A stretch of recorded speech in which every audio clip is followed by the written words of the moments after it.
Barrio San Bartolome, isang lugar na halos hindi nadadaanan ng modernong buhay.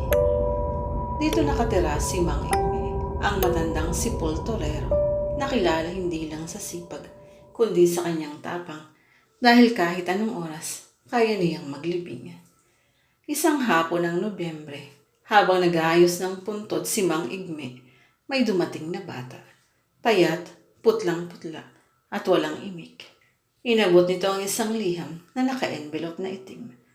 Para kay Mang Igme, libing, hating gabi, Biyernes, sa lumang sementeryo. Sa likod ng sulat, nakasulat lang, isang kasunduang kailangang tuparin upang hindi maningil ang mga patay. Kinagabihan, habang nakikinig sa radyo si Mang Igme, dumaan si Aling Marta, ang matandang albularyo ng baryo. Huwag mong tatanggapin yan, Igme. Ang libing sa hating gabi ay hindi para sa mga buhay. May mga patay na ayaw magpahinga at may mga nilalang na gustong makihati sa katawan ng tao. Ngunit si Mang Igme, sanay na sa mga kwento ng kababalaghan, ay ngumiti lang. Pera lang yan, Marta. May bibili ng bagong radyo si Igme. Biyernes, alas 11:30 ng gabi, habang ang buong baryo ay mahimbing na sa tulog. Isang itim na karawahe na hinihila ng 2 kabayong butot balat ang dumaan sa kalsadang lupa. Tahimik, walang kutsero, walang ingay. Nagulat si Mang Igme nang bumukas ang likod ng karawahe ng kusa. Sa loob, may itim na kabaong. Ngunit higit pa ron, sa loob ng kabaong ay may mga galamay na dahan-dahang gumapang palabas at bumalik ulit na parang humihinga. Pulong ng hangin. Ibalik mo ako. Pinilit ni Mang Igme ang sarili. Kinuha ang pala at dinala ang kabaong sa gitna ng lumang sementeryo. Isang lugar na matagal nang abandonado na ayon sa kwento ay binura sa mapa matapos ang isang ritual ng kulto noong dekada 70. Habang naghuhukay, biglang umangat ang lupa.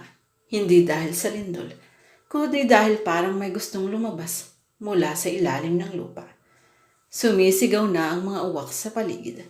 Tumitili na ang mga paniki. Mula sa lupa, lumalabas ang mga kamay na may pulseras ng rosaryo. Tila mga dating inilibing na gustong pigilan ang libing na ito. Isang tinig mula sa dilim. Tumigil ka, Igme. Huwag mong ilibing ang kasamaan.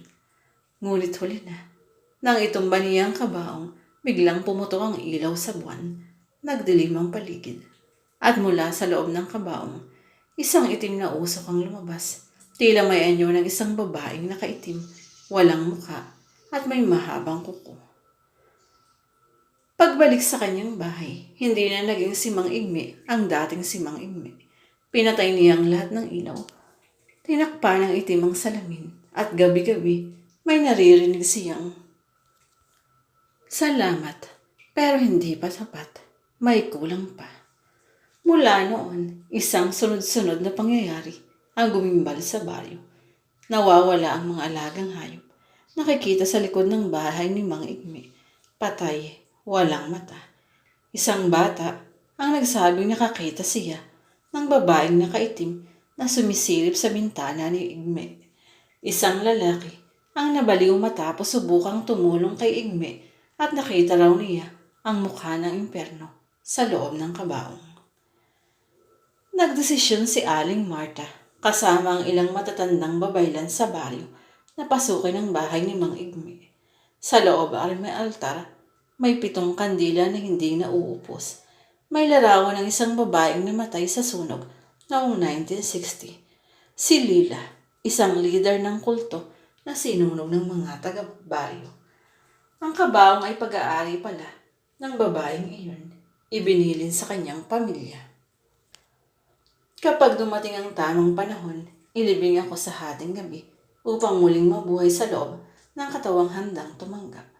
At si Mang Igme ang naging tulay ng kanyang muling pagkabuhay. Alas 12 ng gabi, sabay-sabay na humuni ang mga ibon sa simbahan. Kumulo ang lupa, dumilim ang langit. Sa gitna ng baryo, Lumabas si Mang Igmi. Wala na sa sarili. Puti ang mata at may hawak na pala. Sa kanyang likod, sumisilip si Lila. Ngunit bago siya makalapit sa simbahan, tinapunan siya ni Aling Marta ng kumukulong langis na may dasal. Napasigaw si Mang Igmi. Umuga ang lupa. At sa huling sandali, sumigaw si Igmi. Patawarin niyo ako. Di ko alam, ang inilibing ko ay kasamaan. Nabiyak ang lupa. Nahulog si Lila sa itim na hukay. At si Mang Igmi, naglaho kasama nito. Kinabukasan, natagpuan na lang ang bahay ni Mang Igmi na abandonado. Sa kanyang mesa, may iniwang sulat. Kung minsan, hindi lahat ng pera ay dapat tanggapin. Hindi lahat ng serbisyo ay dapat tapusin. May mga kaluluwang dapat nalang pabayaan at mga lihim ng nakaraan. Mula noon, isinara ang simenteryo, sinilyuhan ng simbahan, ginawang abandonadong lupa. At tuwing Nobyembre, kapag alas 12 ng gabi, may naririnig pa rin nag-uukit sa lupa. May bumubulong sa hangin. Ibalik mo ako. Hindi lahat ng alok ay dapat tanggapin, lalong kung kapalit ay kapayapaan ng loob at kaluluwa. Mahalaga ang paggalang sa patay. May mga lihim na dapat manatiling nakalibing. Ang pera ay hindi laging solusyon. Minsan ang kabayaran ay mas mabigat kaysa sa halaga nito. Kaya maging matalino sa pagtanggap ng responsibilidad. Hindi lahat ng serbisyo ay karangalan.